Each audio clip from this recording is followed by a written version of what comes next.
Happy Wednesday, aka Hump Day to you and yours. On today's Locked On Blue Jay podcast, we're again joined by Sportsnet's Ben Ennis as we talk even more Toronto Blue Jay topics, things today like making the playoffs, John Schneider, Dalton Varsho, and the bullpen. Plus, I recently chatted with Blue Jay Prospect Guru Brennan Delaney, and some of that conversation will be in our third and final segment today, the rest tomorrow. And for today's portion of that conversation, in particular, we deep dive Davis Schneider. You are Locked On Blue Jays, your daily Toronto Blue Jays podcast. Part of the Locked On Podcast Network, your team every day. Hello, friends. Craig Ballard, Locked On Blue Jays, Locked On Blue Jay podcast, part of the Locked On Podcast Network, your team every day. Reminder, you can catch all Toronto Blue Jay games on Sirius XM. Wanted to shout out and say hello to some and thank some new YouTube subscribers on the Locked On Blue Jay podcast. Jennifer Umansor, I hope I'm saying that last name right, Jennifer, and R. Pratt. And to everydayers that are taking the Locked On Blue Jay podcast on YouTube and leaving comments, people like Doug Edgar, Dulcimeris, I see you and I thank you for that. Everydayers making the Locked On Blue Jay podcast your first podcast listen, wherever you get your podcast every day. Thank you for that as well. Please and thank you. Leave that 5-star rating. Earlier this week, I got together with Ben Ennis from Sportsnet and the Fan to talk Blue Jay baseball. Yesterday, we aired part of that conversation. Now, today, let's jump into the rest of it. Now, Ben, as far as the Blue Jays making the playoffs, I get asked this a lot, and this is one area I haven't wavered on. I mean, I would just be stunned beyond belief if the 2023 Toronto Blue Jays do not make the playoffs. Yes, currently not in the playoff spot, I get it, but we're in a stretch right now, Ben, where 11 of the last 12 series have been against playoff teams. Just 2 of the next 6 series are against playoff teams, and both of those series are at home. There's about a 2.5-3 week span that ends August and opens September. So go time, right? The pennant, the stretch run pennant race, where it's all Washington, Oakland, Colorado, and Kansas City. And just before that is Cleveland, who is well below 500 right now, and maybe sellers are ready for Bieber. So who knows what they'll look like. The schedule in the first half of the season has been such a bear, Ben. I mean, 25 of the first 37 games were on the road. And we know it's not nefarious, right? It's because of the renovations, but it's been incredible. They had a stretch of 30 games in 31 days. Usually in 31 days, Ben, you have 3 or 4 days off in there. They had 1. So the schedule's been incredible. Just the fact that the Blue Jays are hanging around, I'm very happy with. Yes, we can deep dive. There's a lot of things with the offense. There's been some pitching mishaps. Alek Manoah isn't even around right now. Like, that's incredible. So certainly there are things we can deep dive. Yes. But big picture-wise, Ben, I'm very pleased with. I think the Blue Jays are absolutely in a prime position to make that playoff run, and I'm still saying the Toronto Blue Jays are definitely making the playoffs this season. Are you wavering on that at all? Are you concerned on that at all? I mean, I'm concerned, but yeah, no, I'm with you. I think they're going to make the playoffs. I wouldn't say they're in a great position. I mean, what are they, 6-17 against the American League East? But they have the best record outside of their division in all of Major League Baseball, which is keeping them afloat. To your point, the Major League Baseball season is interminably long. It just lasts forever and ever and ever and ever. And this Blue Jays team, after dropping those 4 straight in Seattle a season ago, what were they? A couple of games over 500 when they fired Charlie Montoyo. We're talking about July, right? Like, we're talking about end of July. Yeah. Bo Bichette last season for this Blue Jays team was knocked down to 7th in the order in August. He was hitting 7th in August, and then finished with the most hits in the American League, and Blue Jays ended up with 92 wins. So a lot can happen in I guess a short amount of time, but there's a ton of season left. I know we're like approaching the midway point numerically of the season. It hasn't been good enough. I mean, the biggest reason to have optimism, as long as you think that the pitchers are going to stay healthy, which, I mean, there's no guarantee there. I mean, part of the attraction of certainly a Jose Barrios and a Kevin Gausman to a lesser degree and Chris Bassett is those guys' durability. So it shouldn't necessarily be a surprise that those guys have been super healthy. But the Blue Jays have had, it must be said, the best injury luck in all of Major League Baseball. If you believe in the starting pitching, which I do, as long as it's healthy. I mean, the biggest reason for optimism as far as this team going on a tear and ending up with a bunch of wins down the stretches, well, part of it is, like you said, the schedule opening up a little bit. But the other thing is, there is, despite the Vlad of it all, the hitting with runners in scoring position, it can't be ignored. This team is hitting for average. They've got their top 7 in Major League Baseball in batting average. They're 25th with runners in scoring position, which is unless, you're the only person on planet Earth that believes that hitting with runners in scoring position is a repeatable skill that you can count on, and there's some guys that can do it and some guys can't, which we've seen over and over and over again is not a reality, then this team is going to have a stretch where they, it might even be a month where they hit the cover off the ball with runners in scoring position. And as much as this Rangers team has put together a nice offensive season, and there's reason to believe that they've got staying power at the top of that division, so much of what's made them great is hitting like 370 this season with runners in scoring position. The Blue Jays, they kind of had a similar start last year with runners in scoring position. It was like, I think Lourdes Gurriel Jr. was like, it felt like he was 1 for 40 or something with runners in scoring position at the All-Star break, and then he went on a tear, as we all recall as well. So it can change. I would say that's just dumb luck with runners in scoring position would be the biggest reason to believe that this offense can turn around even without Vlad, resurfacing his 2021 form. And even to your point as well, Ben, you talk about that Texas team with runners in scoring position. Well, they were 0 for 16 against the Blue Jays coming into Sunday's game on Friday and Saturday. So as you say, I mean, that's an ebb and flow. That's not something that's repeatable. Couldn't agree more there. Ben, really want to get your thoughts here on John Schneider. Now, from start to finish, I've been not happy here. And when I say start to finish, I'm talking about that whole coaching. The way that he was brought into the mix as the full-time Blue Jay manager. Toronto Blue Jays did not even wait until the World Series was over. So by rule, they didn't even know who was interested in the job. They didn't bring in anybody to interview. None of the Joe Maddens. There were so many veterans of the American League East out there. And I'm not even saying they end up with one of these guys, Ben, but how many times have we seen, you cover all the sport, how many times have we seen in so many sports, when there's managerial searches, they bring in guys. Sometimes they bring in guys to pick their brains, to get ideas going forward about their organization. Like, there was none of that done. They pulled the trigger on John Schneider that quickly. So it's not like other teams were clamoring to bring him in. They couldn't even talk to John Schneider by rule yet. That's A. And B, what could they have seen in 2022 that made them say this? And what managerial search? This has got to be our guy. Let's pull this trigger. So from start to finish, I didn't like it. I did not think he was the right person from the job, Ben. As this season has played itself out, Ben, it's the reason for this. It's the reason for the bold head right now, the managerial decisions. I'll tell you that right now. I really hope Don Mattingly was going to help with some of these lineup decisions, in-game decisions. I have not seen it. I'm very down on this situation. Ben Ennis, where are you? Yeah, as far as the process before the season, you won't be able to convince me otherwise that this team didn't at least make some sort of back channel attempt to talk to Terry Francona, engage his interest in leaving I love that. Cleveland because of the connection, obviously. Yeah.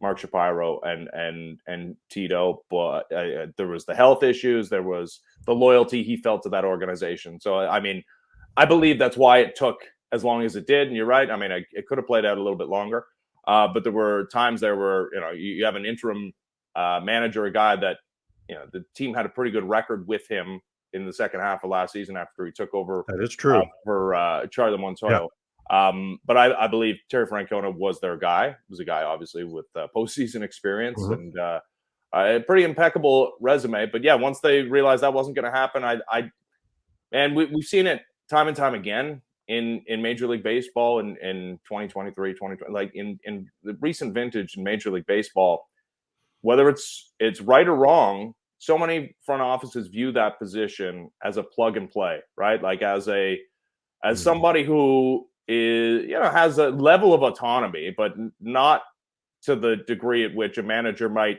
20, 30, 40 years ago, right? Like you're given a game plan and the front office isn't telling you exactly how to fill out your lineup card, but pretty damn close. And yeah, there's some in-game decisions that can swing the balance of a game, certainly. And again, you have a level of autonomy, but there's pitching strategy conversations between all the coaches, and the front office is involved in that before the game as well.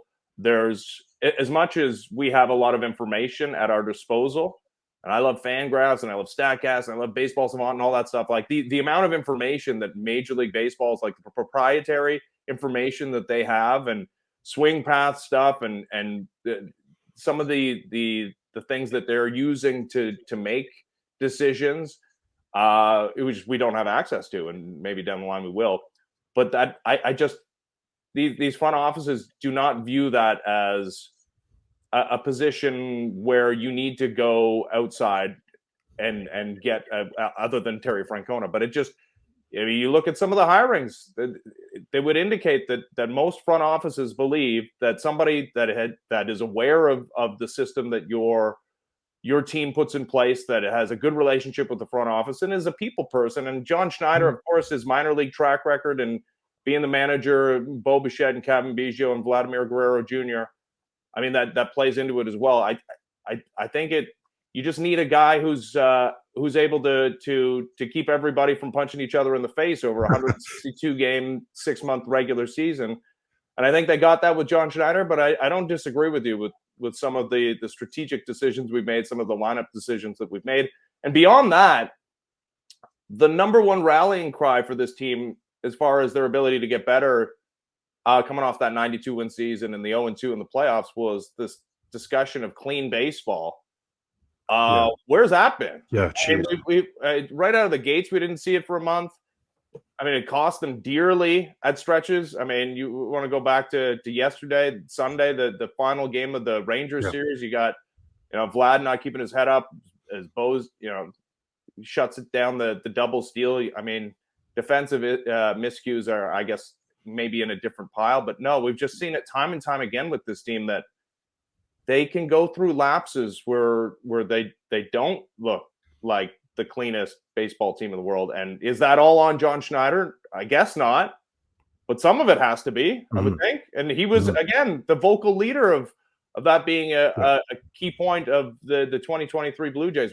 We haven't seen it nearly enough this season. The story on John Schneider hasn't been written, but it's hard to have glowing reviews after about a half.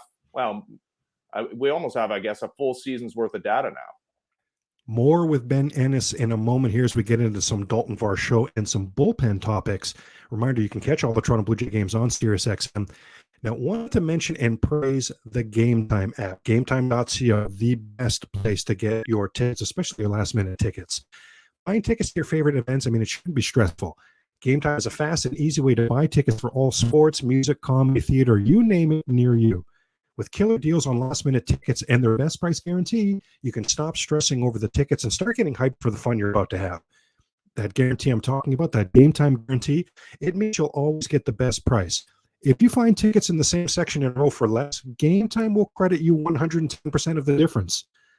Everydayers will know I haven't been to a Blue Jay game in years. I prefer watching them at home. You have the replays, you're in the comfort of your own home, all that goodness. Well, I wanted to see the renovations, right? So I used the Game Time app. And I've used it now a few times this season, and we'll use it a few more times this season. And for me, it's the ease of use. It's 2 clicks and you're done. Yeah, that simple. The tickets are sent right to your phone, so you're not fiddling around. Did I send it to the email? Which email address did I use? There's nothing like that. It's right on your phone. Show the phone to the ticket taker and enjoy your event. Snag tickets without the stress with Game Time. Download the Game Time app, create an account, and use the code LOCKEDONMLB. It's going to get you $20 off your first purchase. The terms apply. Now, again, create an account, redeem the code LOCKEDONMLB. That's $20 off your first purchase. Download Game Time today. Last-minute tickets, lowest price, guaranteed. Craig Ballard, Locked On Blue Jays, here with Ben Ennis from the Fan Drive Time. Ben, there was just coming down on Shapiro and Atkins, but I'm gonna flip it on its ear because I really truly, and I've said this many times, I really truly believe that the Blue Jays, from a regime standpoint, have never been in better hands than Shapiro and Atkins, because for the first time in franchise history, a sustainable contender has been built. We all love the 92 and 93, but that was the top payroll, right, in baseball those 2 years, and it wasn't sustainable. By 94, they were one of the worst teams, and then between 93 and 2015, when they made the playoffs again, they were the only team in North American sports who hadn't made the playoffs during that time. So just cutting a check every year, it isn't going to be sustainable. So I do like a lot of what Shapiro and Atkins have done. One covered bear thing that I do think, that I do have to say about Shapiro and Atkins is that young, high upside outfielder that hits the big league level, that's got that controllable salary and has that high upside. We haven't seen them develop that player at all. So from that standpoint, I get why a guy like Dalton Varsho would have been the trade target when you're trading, Gabriel Moreno. So I absolutely understand the point of that trade. I still remain excited about the trade because I think it's going to play itself out over several years, right? I know the fan is short for fanatic, right, Ben? So everybody wants to be fanatical and just dive into where we are right now. What's Moreno doing right now? What's Lourdes doing right now? I get all of that. Now, Varsho, Ben, from a stat standpoint and from a mind's eye standpoint, I mean, this guy from an eye test standpoint, this guy seems to be picking it up a little bit. Where are you on that trade, and where are you with Dalton Varsho going forward? Are you excited about this guy? Yeah, I mean, he's got an OPS over 900 in the month of June.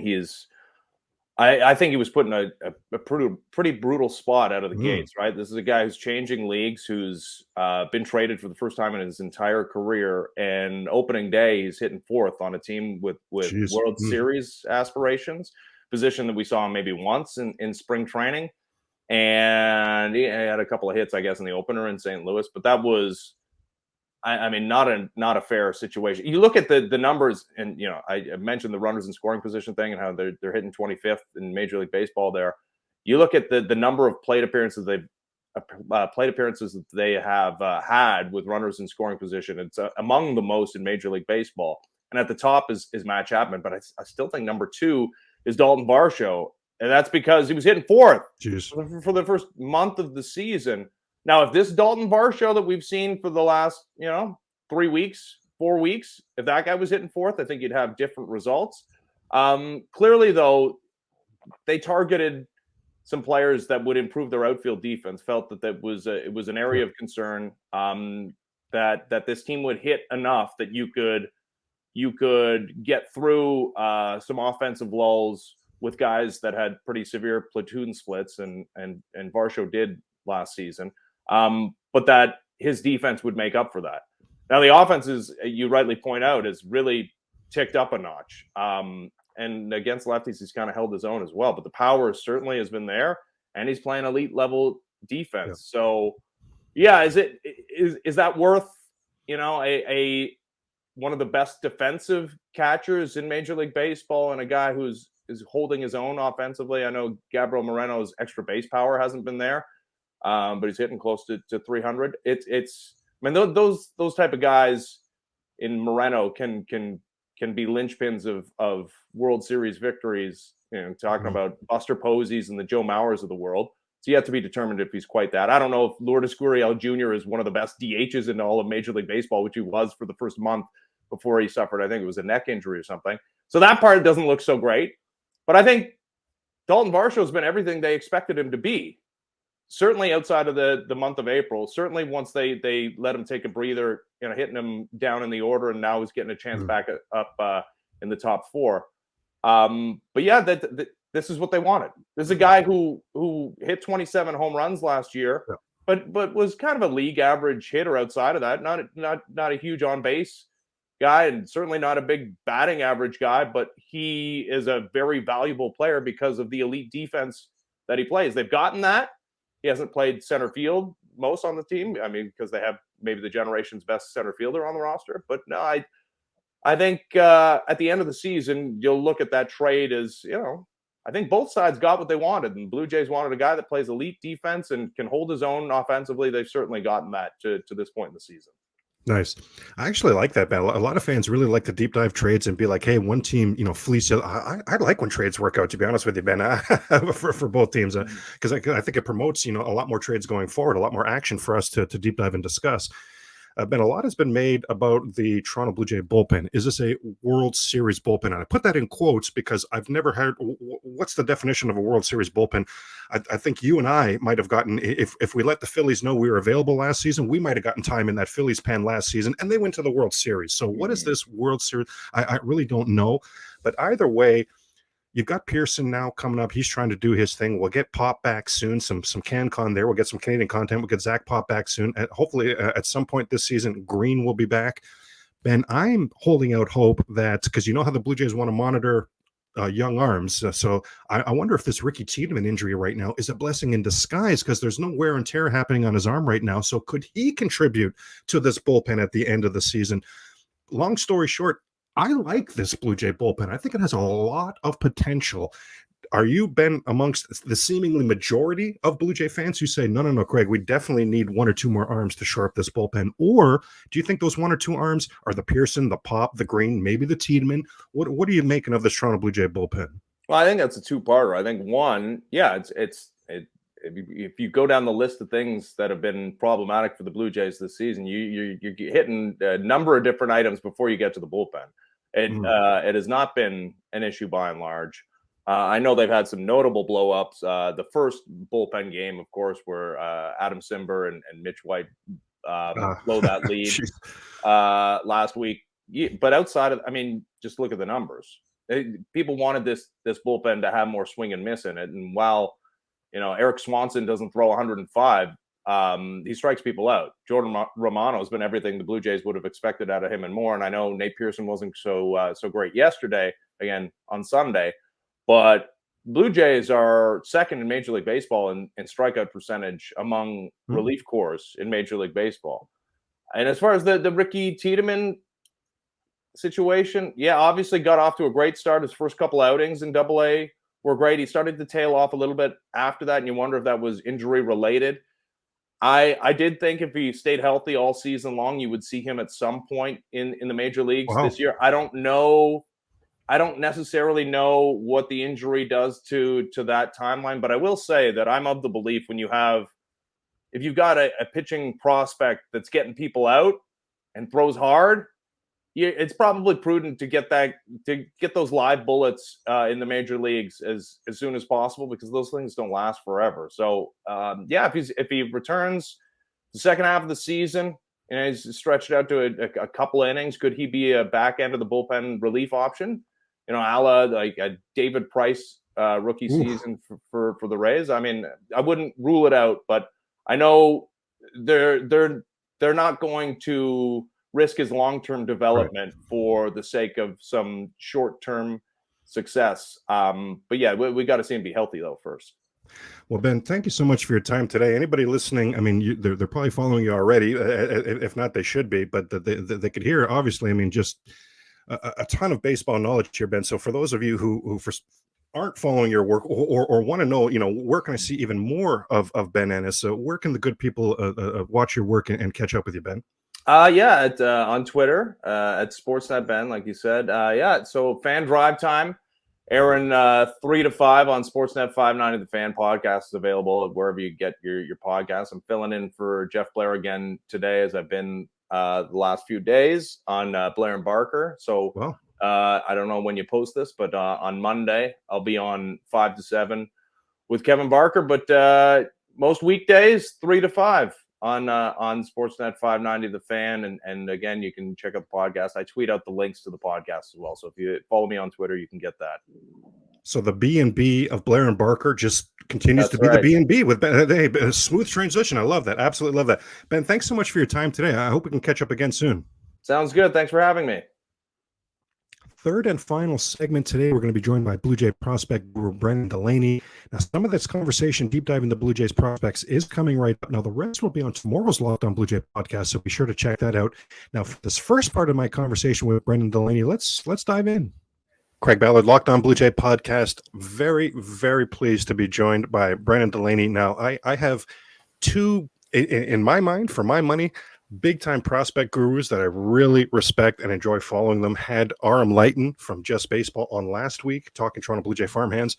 Brennan Delaney, another one I absolutely respect. I really enjoy following him on Twitter. You see the Twitter handle right there. Does a lot of really good deep dives into Toronto Blue Jay prospects. So first of all, Brennan, I'll give you a chance to say hello to the good people, but as well, Brennan, start off with, so many in the fan base are deep diving, have that passion, have their eyes on the major league product, the major league level. I know you do too, but somewhere along the lines, you developed a real passion for the minor league prospects and system as well, Brennan. So say hello to the good people here and sort of give us an idea of what's brought you to be such a prospects guru. So my name is Brennan Delaney. I didn't play any baseball growing up or anything. I just it was on every day in the summer. It's the only sport on in the summer, so therefore I like baseball. Honestly, I started watching MILB TV, the minor league. Yeah. I started it's hard to get into it. You obviously know your top 30s. You would read about them, but to go deeper into it, you kind of just have to watch, and then you eventually how it worked for me. I just eventually started knowing everyone's name. Okay, there's so and so doing really well, so that's how I got into it. And obviously, over time, I started writing as well. I think I bought MILB TV back in like 2018 or something like that, because Vlad and Bichette, they played in New Hampshire at that time, so I wanted to watch more baseball because it's baseball. I love baseball. So did that. And ever since, I've accidentally forgotten to cancel the subscription. And here I am watching more minor league baseball. Well, I'm thankful because I got a lot of knowledge from you. I know a lot of the Blue Jay fan base as well. Let's jump into, Brennan, a dealer's choice right out of the gate here, because you mentioned, it's easy to follow up on those top 30, but there's significantly more than 30 players in the minors who have their designs on big league performance, big league contributors one day, right? Of course. So, and it could be somebody in the top 30, Brennan, but who is somebody that right out of the bat, you're sitting there saying, who's a prospect that is going to contribute to the Blue Jays? And Brennan, I'll say, either this season or next season. So somebody who's on the verge of contributing to the Toronto Blue Jays that is just not getting a lot of play, is just not getting a lot of coverage right now. Davis Schneider has started to get that recognition, but I'm going to go with Rafael Antigua. He's been in the minor league system, I think, since 2017. Hasn't got a lot of recognition. He would always rank near the back end in my top 50s, and I know that a few other guys who do the rankings as well also have him there. It's just an excellent defender, utility player, plays all over the place. Just an excellent hit tool as well. He will get on base for you. I think he has more walks than strikeouts this year as well. That'll work. Has some power in his bat too. Just excellent player, and they're really good at finding those hitter first, like hit for average, get on base type of players that also play all over the place. They're really good at developing those players. And what level is he at right now? He's in AAA. Okay, so it could be on the doorstep here. Okay, that is exciting. Now, you mentioned Davis Schneider. Let's jump into Davis Schneider, because this is somebody who seemed, from somebody who's not deep diving the prospects like yourself, Brennan. This is somebody who seems to have, rapidly emerged onto the scene. What I really liked when Aram Layton broke him down for us last week is it seems like the cause for his success this season are changes that he's made. So it's not just like a lucky streak, and they seem like things that are sustainable. Where I'm really intrigued on Davis Schneider, Brennan, is when you look at how the Blue Jays are using him right now at AAA. Second base, left field. On the big league level, Whit Merrifield, second base, left field. And Whit Merrifield's days, unfortunately, I'm a Whit Merrifield fan, but I think it's true to say his days as a Toronto Blue Jay are numbered. Could you see it being that simple, Brennan, that cut and dry, that Whit Merrifield leaves as a free agent? Davis Schneider takes his place for the 2024 Toronto Blue Jays? I think there's a lot of players that, again, they have their utility players that play all over the place, like Kevin Biggio. Not so much Santiago Espinal, but they have a lot of those players, and they have a lot of them in the minor leagues too. So Rafael Antigua, Aldo Lopez, Davis Schneider, Addison Barger, a whole bunch of players that can fill that role. But right now, Davis Schneider is in the running and probably at the top because of the 14 home runs, which I was big on Davis Schneider last season. I did not expect him to hit 14 home runs through his didn't write down how many plate appearances, but it's under 250. Well, put it this way: Lucas last year. And Lucas led AAA last season with 11. So to have Davis Schneider already at 14, Brennan, speaks to your point. Yeah, and it's not just that. He's not just a power guy. He has an excellent eye at the plate. I think he has a walk rate above 16 right now, and he had that throughout all of last season as well. The big change, I think Baseball America covered this. He has a really high exit velocity, average exit velocity, which has really helped him hit for more power as well. But he goes opposite field all the time with home runs too. It's just, he's been incredible this season. I didn't see him coming as much as he has. And I'll spare you and I'll spare our viewers my want of Davis Schneider in, John Schneider out. That's a different category, right? That's a different conversation. We'll stick with the prospects here. You mentioned Addison Barger, and I want to get into Barger and Orelvis. I've long thought that the Blue Jays would lose Whit Merrifield at the end of the season, would lose Matt Chapman at the end of the season, but I wasn't devastated by that because there's guys, and now Davis Schneider in that mix, who I think need a position at the big league level next season. Now, Brennan, I'm one of the extreme minority people. I never gave up on Orelvis. I've been massive on Orelvis from day one. Continue to be massive on Orelvis. I know you mentioned Barger earlier. I want to get to Barger, but let's start with Orelvis just because I'm such a fan. I'm so excited about Orelvis Martinez. What do you see him projecting out at the big league level? When do you see him being a contributor on the big league level? Ooh. Am I being sneaky here? Because if you want to hear the answer about Orelvis and a lot more about Toronto Blue Jay prospects, then be sure to tune in tomorrow on the Locked On Blue Jay podcast. For now, keep it locked on the Locked On Podcast Network and check out Sully hosting Locked On MLB. And keep in mind that all Toronto Blue Jay games are available on Sirius XM. Go Jays, go, and we'll talk tomorrow.